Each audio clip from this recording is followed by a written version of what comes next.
ओम शांति। आज जो आप ये क्लास देखने जा रहे हैं ये BK जगरू भाई की क्लास है जो कि कृष्णानगर दिल्ली आश्रम से है। जैसे पुरानी कथाओं में एक कथा है कि देवताओं ने सागर मंथन किया, उसमें से बहुमूल्य हीरे जवाहरात निकले, अमृत निकला। उसी तरह जगरू भाई ने कुछ ज्ञान चिंतन से कुछ मोती हीरे जवाहरात आप सबके लिए निकाले हैं। बस उसी को इस क्लास में पेश किया गया है। 10 मई 2020 को जगरू भाई जी ने ऑडियो कॉन्फ्रेंस की थी जिसकी रिकॉर्डिंग है। हम ये उम्मीद करते हैं कि आप इन हीरे मोतियों से कुछ फ़ायदा उठाएंगे और अपने जीवन में कुछ बदलाव लाएंगे। जो ज्ञान रतन आज आप इस क्लास में सुनेंगे, जो जगरू भाई जी के पास खजाना है, उसका अंश मात्र है। हम कोशिश करेंगे कि और भी ज्ञान रतन आप तक पहुंचा सके। ये हमारे इस सीरीज़ का पहला एपिसोड है। ओम शांति।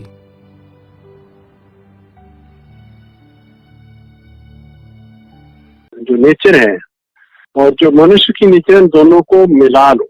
जब मिल जाएंगे तो सत्य आएगा। तो प्रकृति तो अपने आप अपने नेचर में अपने आप आ जाएगी। इसलिए प्रकृति को ही लॉकडाउन नहीं किया बल्कि पुरुष को किया। और पुरुष के अंदर भी बाबा ने जो 3 सेनाएं बताई हैं वो भी कौरव, यादव और पांडव। कौरव और यादवों को ही लॉकडाउन किया है। और अगर आप सोचे तो पांडवों का जो लॉकडाउन है वो चांस ही है, गोल्डन चांस है, डायमंड चांस है। बाबा ने दिया कि बच्चे अब अंतिम दाव है, आप लगा दो। ये लॉकडाउन के लिए 3-4 बातें उन्होंने की थी। घर में रहो, बाबा के घर में रहो और मौन रखो और सोशल डिस्टेंस माना कि कट हो जाओ। मनो जो मोह अटैचमेंट खींचे ना कोई व्यक्ति खींचे, ना कोई वस्तु खींचे, और मन चिंतन करो। ये 3-4 पॉइंट्स थे। इसके साथ ये दूसरा पॉइंट हमने लिया था, मैं रिपीट कर रहा हूँ कि पांडवों को अज्ञातवास में दिव्य अस्त्र सीखे थे उन्होंने। तो ये जो पीरियड है लॉकडाउन का, ये दिव्य अस्त्र, बाबा की जो ज्ञान है, इनको दिव्य बनाने का तरीका है। ज्ञान हमारे पास बहुत है, लेकिन इसका एक एक पॉइंट दिव्य बन जाए, इसमें पवित्रता भर जाए। जैसे बाबा ने कहा ये ड्रामा है, इसमें दिव्यता आ जाए, ये एक्यूरेट ड्रामा है। बाबा ने जैसे कहा तुम शांति के सागर, प्रेम के सागर, मास्टर ज्ञान के सागर हो, तो इसमें दिव्यता आ जाए।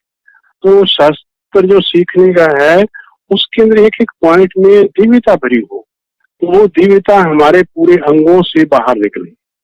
तो तीसरा पॉइंट हमने लिया था कि ये अंत का लॉकडाउन का पीरियड, बाबा ने कहा कि मेरे बच्चे और बाप दोनों प्रत्यक्ष होंगे। मेरा बाप आ गया, जैसे भी हमने गीत सुना कि मेरा बाबा मेरा बाबा। तो सच में सिर्फ बाबा नहीं बल्कि बच्चों को हमें महसूस आनी चाहिए कि भी हम घबराओ नहीं, हम आ गए हैं। क्योंकि दुनिया में कोरोना तो फैल चुका है, लेकिन एक और कोरोना है जो भय है।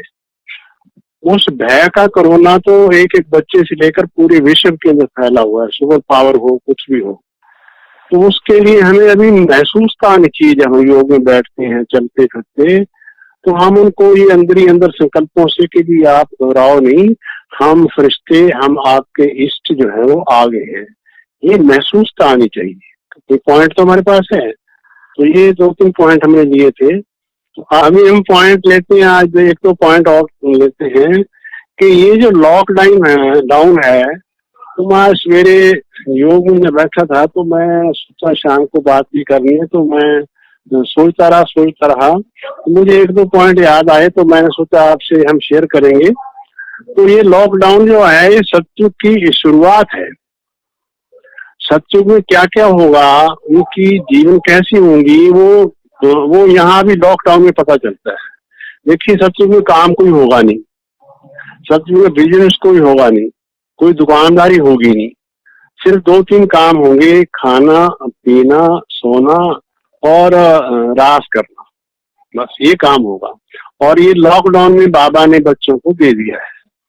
तो सत्युग की शुरुआत है। तो अब बाबा कहता है कि ये संगम युग, हम तो अभी तक कहते थे कलयुग का अंत है, सतयुग की याद है, इसको संगम युग कहते हैं।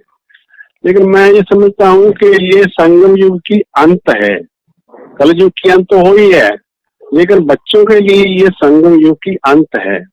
इस अंत के अंदर बाबा ने कहा है कि आपकी जो दिनचर्या है सुबह से शाम तक, ये देवता की दिनचर्या हो। जैसे देवता कैसे उठेंगे, कैसे तैयार होंगे, फिर एक दूसरे से मिलेंगे और फिर बाहर जाएंगे, घूमेंगे, राजू करेंगे। तो मैं दिव्य आत्मा हूँ, ये दिन भर हमें याद रहना चाहिए। और इसके साथ ही एक और बात है कि अभी तो हम बातचीत कर रहे हैं, मोबाइल से बात कर रहे हैं, टीवी चल रहा है, रेडियो भी होगा और कम्युनिकेशन साधन है हमारे पास। लेकिन सत्युग में तो ये होगा नहीं है, ना मोबाइल होगा, ना टीवी होगा, ना रेडियो होगा, वहां बातचीत कैसे होंगी? तो इसकी शुरुआत बाबा ने यहाँ से कर दी है। कौन सी? कि बाबा ने कहा बच्चे तुम थॉट से बात करो, विचारों से बैठ के बात करो, आत्माओं को बुलाओ, आवाहन करो, क्योंकि आत्माएं लाखों शरीर छोड़ गई है, गर्भ उनका आगे बनेगा नहीं, ये आत्माएं घूमेगी, और जब ये घूमेगी तो ये उस वायुमंडल में जाएंगी जहाँ शांति मिलेगी। इसलिए उन आत्माओं के ऊपर रहम करो, विचार करो बैठ करके, कि ताकि वो आत्माएं अपने परम धाम जाने के लिए ठिकाने लग जाए कहीं ना कहीं। इसलिए बाबा ने पीछे व्यक्त मुरली के अंदर भी कहा था, हे मुक्ति दाता, हे जीवन मुक्ति दाता, आपकी पुकार नहीं सुन रही, आपको रहम नहीं आता है। तो ये बाबा कहता है कि सारा दिन में मैं दिव्य आत्मा हूँ, और ये कम्युनिकेशन स्टार्ट कर दें हम, बातचीत के लिए, दुनिया के लिए हम बातचीत क्या करें और ब्राह्मणों के लिए क्या करें। ब्राह्मणों के लिए जो हमारी बातचीत है वो है स्नेह का सहयोग देना, क्योंकि ये वसुदेव कुटुंब बन रहा है भाई। वसुदेव कुटुंब माना परिवार हो रहा है, तो परिवार को जोड़ना कैसे है? वो परिवार जुड़ता है स्नेह से। इसलिए बाबा ने कहा कि किसी ब्राह्मण पर को भी ज्ञान नहीं सुनाना है, ब्राह्मणों का ज्ञान बहुत है, ब्राह्मणों को जो सहयोग देना है वो है स्नेह का सहयोग, और ये दुनिया को आपको देना है वो देना है रहम और कल्याण की भावना। ये दो बातें हम याद रखें कि वही कमजोरी के कारण, विकारों के कारण ये आत्माएं जो हैं बहुत है, हम उसके ऊपर वो ना करें, इन्होंने ऐसा नहीं किया, ऐसा नहीं किया, नहीं, हम उनके ऊपर रहम खाएं, क्योंकि वो जख्मी आत्माएं हैं। इसलिए बाबा ने कहा कि अब तुम्हारे पास हीलिंग पावर होनी चाहिए, तुम हील करो उनकी जख्मों को, क्योंकि आत्माएं अभी घर जाना चाहती हैं, नीचे के बेस टूट गए, टूट ही चुके हैं, और आत्माएं घर जाना चाहती है, ठिकाना मांगती है। इसलिए बाबा कहता है ये वसुदेव कुटुंब है, और इस कुटुंब के अंदर परिवार है। तो देवताएं जो है वो कम्युनिकेशन वहां कोई वो नहीं होगा, विचार शक्ति होगी, वो यहाँ से शुरू होगी।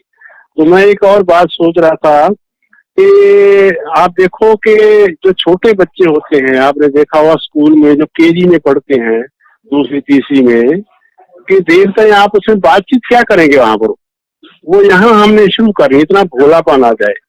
छोटे बच्चों को आपने स्कूल में देखा होगा कि जो छोटे बच्चे दूसरी तीसरी में पढ़ते हैं, जब मिलते हैं ना, वो क्या बात करते हैं, और तो उनके पास कोई बात होती नहीं है, वो ही कहेंगे तूने क्या खाया भाई, मैंने क्या खाया भाई, मम्मी ने क्या दिया भाई, आपने क्या किया, छोटी छोटी बातें होंगी, भोलापन होगा। तो ये हमारी भी दिनचर्या जो है वो छोटे बच्चों की तरफ है, क्योंकि बच्चा, योगी, देवता और फरिश्ता, ये चारों के संस्कार एक जैसे होते हैं। मैं फिर रिपीट करता हूँ, बच्चा, योगी, देवता और फरिश्ता, इन चारों के जो संस्कार हैं वो एक जैसे होते हैं। तो बाबा ने कहा कि देवता भविष्य में बनोगे, तुम चिंता ना करो, इसलिए बच्चा बन जाओ अभी, और वही बच्चा बनेंगे तो आप फरिश्ते का स्वरूप बन जाएगा। इसलिए बाबा कहता है वर्तमान समय आपका ये जो हेल्थ, वेल्थ, हैप्पीनेस जो है हम गाते आए हैं, तो आपकी हेल्थ माना एक तो फिजिकल हेल्थ है, शरीर, वो तो हम लगे हुए हैं सारे, ठीक बाबा रखेगा ही, लेकिन हेल्थ का अर्थ है सूक्ष्म बॉडी, जो लाइट की बॉडी है, वो कैसे बनती है। ये शरीर तो माने जो है वो खाने पीने से, खुराक ठीक हो, एक्सरसाइज हो, ये सब ये हम जानते हैं और करते भी हैं, लेकिन अब बाबा ने कहा कि भी आपकी हेल्थ जो है वो सूक्ष्म बॉडी है, उसको कैसे तैयार करना है। उसको तैयार करता है मन और बुद्धि। मन सोचता है, और बुद्धि उसको देखती है। ये छोटी छोटी बातें हमें पता है। और बुद्धि फिर क्या करती है, उसकी वो संस्कार को, वो बाबा की पावर को खींचती है। क्योंकि आप देखेंगे जिस कंपनी के अंदर ट्रांसपोर्टिंग जो होती है, ट्रांसपोर्ट बहुत अच्छी होती है, माल को ले जाना, ले आना, सामान ले आना और बाहर भेजना, वो कंपनी बहुत तरक्की करती है। ऐसे हम आत्माओं की जो ट्रांसपोर्ट है वो है मन। तो मन परम धाम में जाए, सूक्ष्म तन जाए, बाबा से पावर लेके आए, फिर जाए, फिर ले आए, फिर बांटे। तो ये मन सूक्ष्म बॉडी को तैयार करता है, लाइट की बॉडी को। तो ये महसूस हो चलते फिरते, विशेष जब बैठते हैं या सवेरे, तो ऐसा लगे कि सच में मेरे चारों ओर बिल्कुल लाइट का ऑरा है और मैं प्रकाश में इसके स्थिति के अंदर बैठा हूँ। और इसके साथ ही वेल्थ की बात है। वेल्थ में ना ज्ञान का खजाना जो है बार बार चक्कर बन जाए, सर्कल चक्कर, जैसे व्यर्थ का नामो निशान ना हो। और जहाँ ये दो चीजें आती हैं तो वहां पर ये तीनों चीजें, तीसरी चीज हैप्पीनेस, खुशी या जो सातों गुण है वो आते हैं। तो ये पहला पॉइंट हुआ। इसके साथ ही एक और अच्छी मेरे को लगा पॉइंट, तो दूसरी बात है, बाबा ने कहा कि बच्चे गली गली आश्रम होगा। और मैं सोच रहा था, तो अभी आप देखिए लॉकडाउन ने क्या किया, गली गली तो आप छोड़ दीजिए, ये तो घर घर में आश्रम बना दिया बाबा ने। इसलिए अब हमारी ड्यूटी क्या है कि हम जिस घर में जब बैठे हैं, चाहे वो ज्ञान में सारे चलते हैं तो अच्छी बात है, थोड़े चलते कोई बात नहीं, लेकिन हमारी ड्यूटी है कि हमारा घर आश्रम बन जाए। गृहस्थ और आश्रम दोनों इकट्ठा कर दें तो गली गली, बाबा कहता है घर घर आश्रम शुरू हो चुका है, मैंने बनाना शुरू कर दिया है। इसलिए बाबा ने कहा ये सत्युग की शुरुआत है और ये संगम युग की अंत है, आप अपने स्वरूप को बाहर लेके आओ। तो बाबा हम बच्चों को बार बार कहता है कि आपको ढूंढेंगे। और सच में मेरे को तो ऐसा कि लगता है कि बाबा के बच्चे तो जो संदेश दिया है, ये लोग बाबा के बच्चों के पीछे पड़ेगी दुनिया के लिए। आपने हमें क्यों नहीं सुनाया?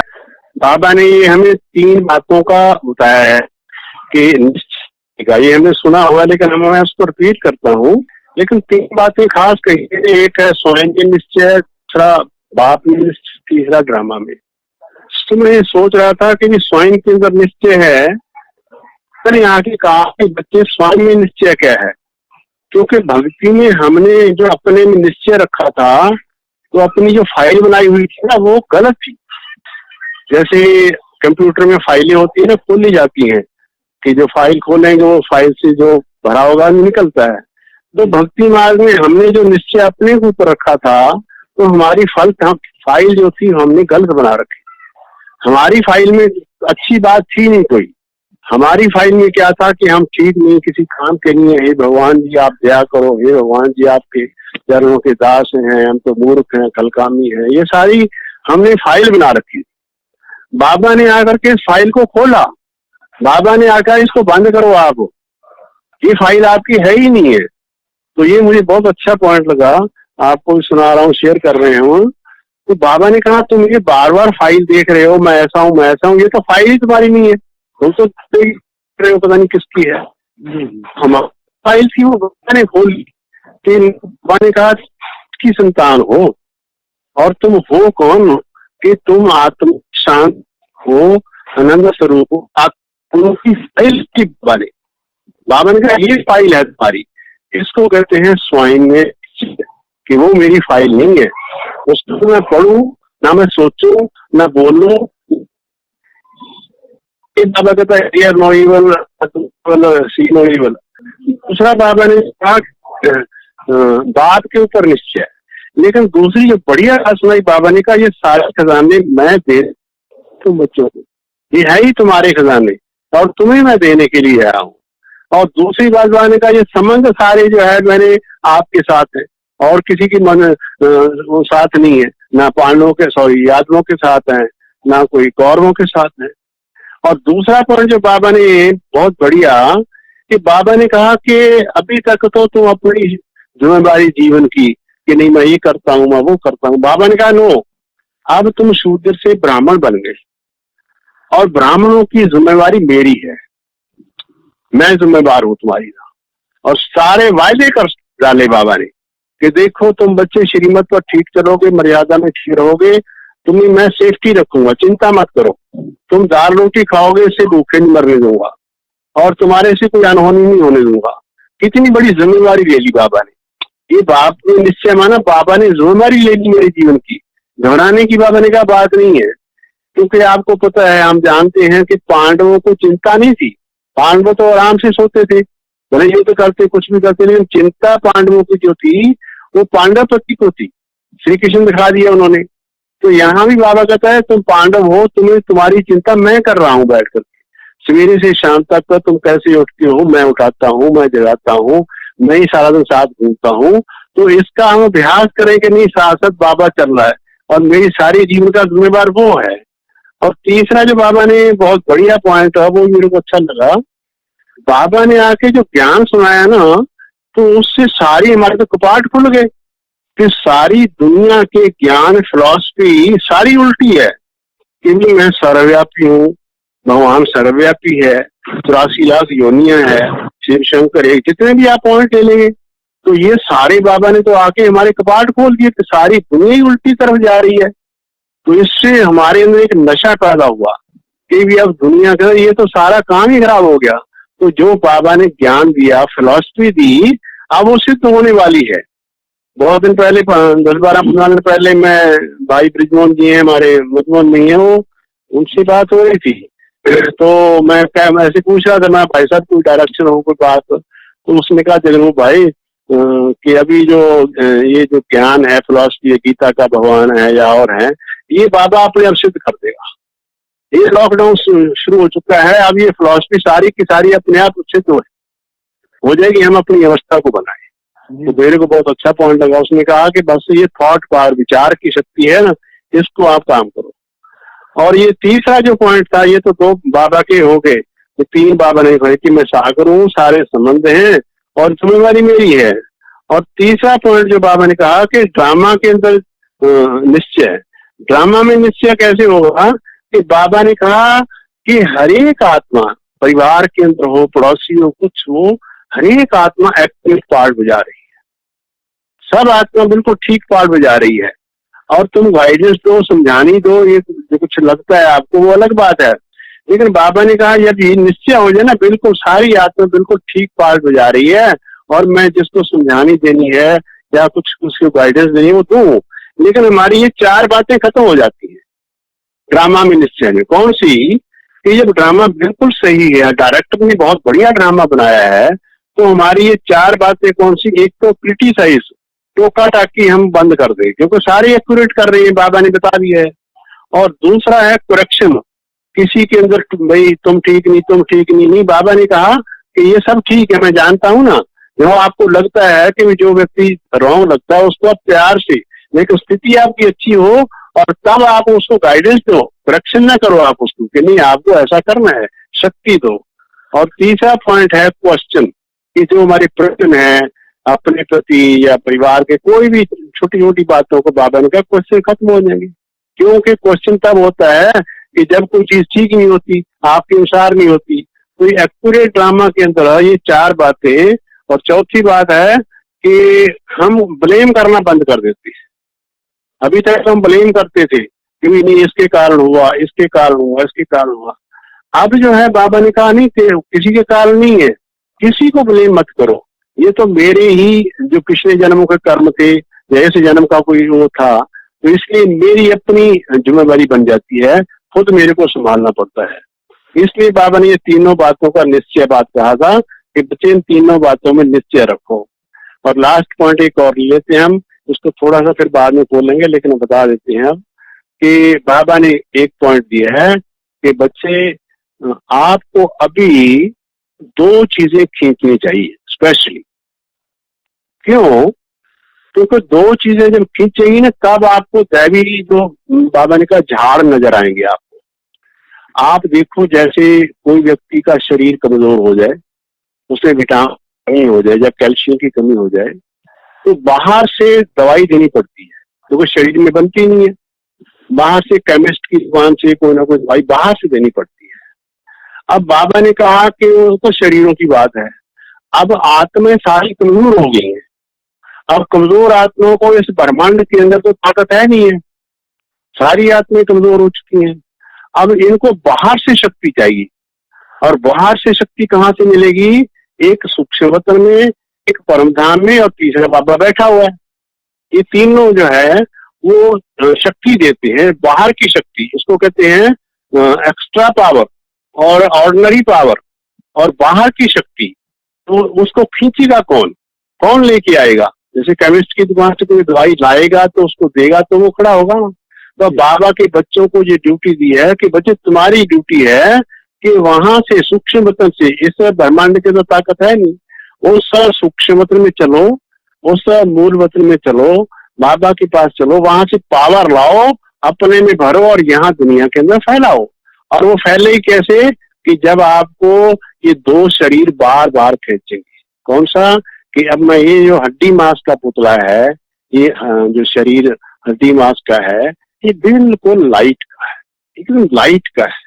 इसलिए बाबा ने कहा तुम्हें दो चोला खींचना चाहिए। एक चोला है कि लाइट का चोला फरिश्ता, और दूसरा है दैवी चोला।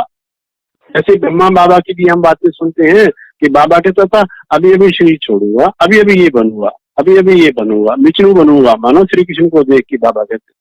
तब ऐसी अंदर से आए कि सच में अब ये चोला छोड़ा और ये लाइट का चोला पहना, ये दैवी चोला पहना। इसको कहते हैं मनमना भाव और मध्यादि भाव।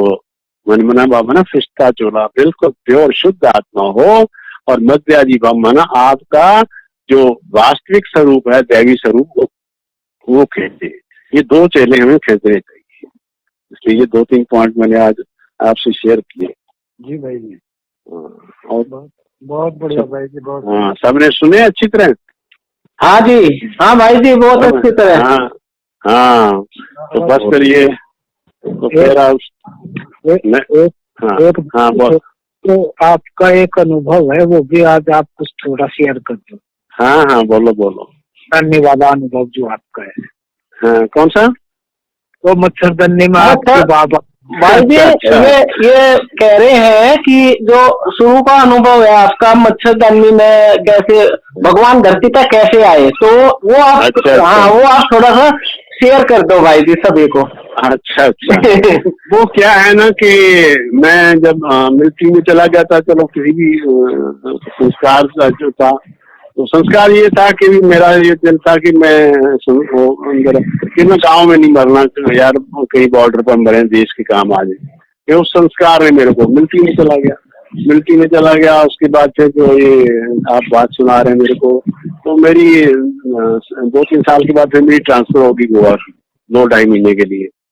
तो गोवा में जब मैं गया तो गोवा में जब पूना रास्ते में हो, मैं पहले बता ही चुका हूँ आपको, मेरा दोस्त था, उसने एक छोटी सी किताब दे दी, उसने कहा समुद्र में फेंक देना। तो मैं ले गया, मैंने कहा भाई हम तो यंग है, 20 साल 21 साल की उम्र थी। हमने कहा तो मुझे दे रहे हो? उसने कहा नहीं मैं नहीं पढ़ूंगा।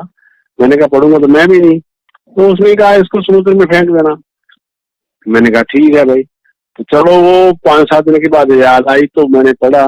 वो तो पहली बात है, साक्षात्कार वो फिर कहाँ सुनाऊंगा, लेकिन ये जो आपने कहा, तीसरा लेसन पढ़ा किताब के अंदर, पहला तो आ गई, आंखें खुल गई कि इतनी चमकती हुई है, इतना पता नहीं क्या पहला था। लेकिन तीसरे पढ़ा कि मैं जो चीज ये हूँ और इस दुनिया में आकर के नई दुनिया बना रहा हूँ। तो देखो ये की बात है, 9 साढ़े 9 की 9:15 की बात होगी। तो पढ़ते तो मैं सोचा अभी भगवान धरती में कैसे काम करे, ये तो मैं तो यहाँ मिलिट्री में आ गया, कैसे नहीं उससे। तो मैं मच्छरदानी में बैठा, तो कि आप सो जाओ, लाइट ऑफ हो गई। तो मैं फिर भी बैठा रहा। मेरे को एक संकल्प आया, मेरे अंदर एक संस्कार था कि जो काम करना है उसको करना है, चाहे उसको जिद समझ लो, चाहे उसको दृढ़ता समझ लो, मतलब ये मेरा संस्कार था। मैंने कहा शिव जी कि आप मुझे ये बता दो कि आप इस धरती पर कैसे, बाकी छोड़ मुझे नहीं ज्ञान है, नशा तो बहुत था, 2-3 बातें मैंने भी। तो खैर मैंने कहा नहीं जब तक ये ना पता चले। तो ऐसे में बैठा रहा, आधा घंटा हो गया, पौना घंटा हो गया, पौना घंटे से भी थोड़ा ऊपर ही हो गया। फिर मैंने वो देखी, एक लाइट देखी।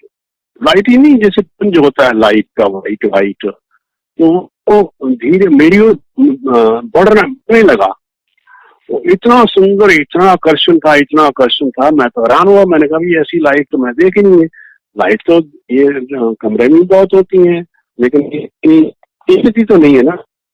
धीरे धीरे कर वो मेरी मच्छरदानी अंदर ही आ गया, ऊपर से आ रही थी भाई जी, आसमान से? सामने सामने से। अच्छा, सम्मुख आ गई एकदम? हाँ, जैसे मैं चौकड़ी मार के बैठा था तो मच्छरदानी के सामने से लाइट आ गई, वो मच्छरदानी के अंदर ही आ गए, आपकी तरफ बढ़ने लगी? जैसे वो है ना, वो नहीं तो सामने पुंज होता है ना, गोल जिससे होता है और ऐसे मेरे सामने खड़ा हो गया। और जब मैंने देखा, खींच तो मैं तो पकड़ू, लेकिन मैंने जब उसको ध्यान से देखा, उसके अंदर एक व्यक्ति बुढ़ा जो था वो चौकड़ी मार के बैठा हुआ था। मैं तो ब्रह्मा बाबा को देखा ना सुना, ना ब्रह्मा कुमारी को देखा था, तो मैं तो बड़ा हैरान हो गया। ये बुढ़ा व्यक्ति है, इतनी लाइट निकल रही है, चारों ओर आ रहा है, और इसकी अंग के अंदर एक एक सेल में इतनी लाइट है। तो जैसे मैं उसको ऐसे सोचते सोचते मैं पकड़ू, तो वो धीरे से मेरी मछली निकल गया। तो जैसे निकला, बस ये मेरे को होगी कि ये इसको कहाँ मिलना जाए। फिर तो किताब कर पड़ी कि माउंट आबू में है, ये है, वो है, ये वहां मिलता है। फिर तो खैर आगे की बातें हैं, लेकिन वो जो खींच थी ना, वो ऐसा था कि सच में इतना इतना सुंदर, इतना इतना प्यारा जो है, वो मेरे को उस समय का ये सेकंड साक्षात्कार था, ये बहुत अच्छा लगा था। अच्छा, पहले आपने पूछा तो हाँ, पहले भाई की लाइट पुंज दिखाई दिया, फिर दिखाया तो बाबा भी दिखाई दिए उसको? हाँ, वो पुंज के अंदर एक चौकड़ी मार की बुढ़ा बैठा था। जी जी जी। हाँ, उसके चारों ओर मस्तक तो खूब चमकता था, बिल्कुल मणि की तरह, सूर्य की तरह। अब वो आप बैठ गए ना हट करके कि भाई ये बच्चा तो देखे बिना। हाँ, ये मेरे को कल पाया सर। दूसरा मैं एक और आपको सुना दूं, मैं भूल गया बीच में, चलो अभी सुनाई दूं, फिर अगली दफा फिर। हाँ जी, हाँ जी, और सुनाएंगे। मैं सुना रहा था, टाइम है ना 2 मिनट का? हाँ जी। अच्छा, मैं ये निश्चय की बात मैं कर रहा था। तो कई दफा हमें सबको ये भी लगता है कि भी पता नहीं देवता इतनी ऊंच कैसे बनेंगे, फरिश्ता बनेंगे। कई दफा होता है, मेरे को भी ऐसे कई दफा हो जाता था। तो एक दफा मैं समझो 15-20 साल हो गए होंगे, तो एक दफा हमारे किशन में ये मकान अभी तो नया बन गया, 15 साल पहले की बात है। तो हमने रात का योग रखा 10 से लेकर सवेरे 5 बजे तक, अभी तक याद है मेरे को। सवेरे बात याद आई, निश्चय की बात मैं कर रहा था। बाबा ने कहा निश्चय कर, भी जो मैं ठीक है, तू निश्चय तो नहीं करता। तो मैं जब योग रखा 10 से, तो फिर दूसरे सेंटर वाला को पता चला, तो उस स्वास्थ्य विहार में, तो उन्होंने कहा कि हम भी ऐसे रात को। तो मैंने कहा फिर 2 जगह रखो, मैं तो नहीं 2 जगह जाऊंगा। तो फिर स्वास्थ्य विहार ने कहा कि ऐसा करो, आप 10 से 11 हमें योग करवा के चले जाओ। तो मैंने कहा हाँ, ये हो सकता है, 11 बजे मैं यहाँ आ जाऊंगा कृष्णनगर। तो मैं 10 से 11 वहां योग करा करके रात्रि पूरा 4 बजे करके, बहुत अच्छा लगा, मैं आ गया कृष्णनगर। तो कृष्णनगर में हॉल के अंदर आके दादी कमलमणि थी, तो पूरा अच्छी तरह भरा हुआ था। तो मैं, दादी ने मुझे कहा कि आप योग कराओ। तो मैं 11 से 12 तक मैंने योग करना था, 1 घंटा आप कराओ, फिर उसके बाद मैं बैठ गया। तो मैं बैठा, तो बाबा को मैं ऐसे ही जैसे सिंपल हम याद करते हैं कि ज्योति स्वरूप है, मैं बिल्कुल शुद्ध आत्मा हूँ। तो ऐसे करते करते उसमें से एक भाई क्लास में से उठा धीरे से। तो बुजुर्ग से भाई थे, तो शरीर छोड़ दिया, रामस्वरूप भाई थे। तो वो उठे, तो वो धीरे धीरे करके मेरे सामने आके आ गए जहाँ मैं योग करा रहा था। तो मैं सोचा पता नहीं क्यों आ गए। तो फिर मैं थोड़ा सा योग से हटके, तो सारे बहन भाई बैठे थे, मैं उनसे पूछा क्यों, क्या हुआ। तो फिर उसने धीरे से बोला, मेरे को बोला भी नहीं जा बेचारे से। उसने कहा कि आपके सारे कपड़ों में इतनी लाइटें थी, इतनी लाइटें थी, इतनी चमक रही थी, तो मैं तो देखने आया हूँ। तो तब मेरे को आया कि बाबा कह रहा है बच्चे कि नहीं, तुम निश्चय करो कि सच में तुम ऐसे लाइट के फरिश्ता हो, लाइट के फरिश्ता हो। ये मुझे अभी तक बात याद है। तो मैंने कहा ये छोटी छोटी बातें बाबा हमें निश्चय करवा भी देता है। ये छोटा सा हुआ। नहीं, बहुत अच्छा भाई, ठीक है। प्रैक्टिकल उस भाई को उसने नजदीक आके देखना चाहा कि हाँ, वो उसने कहा कि मैं तो देख रही थी लाइटें कैसी निकल, तो मैंने कहा कि मैं फिर अभी मैं वही बात चिंतन कर रहा था। मैंने कहा बाबा का अच्छा ठीक, भाई को बहुत बहुत ओम शांति। बहुत धन्यवाद भाई जी, सबकी तरफ से ओम शांति भाई जी, ओम शांति। ओम शांति भाई।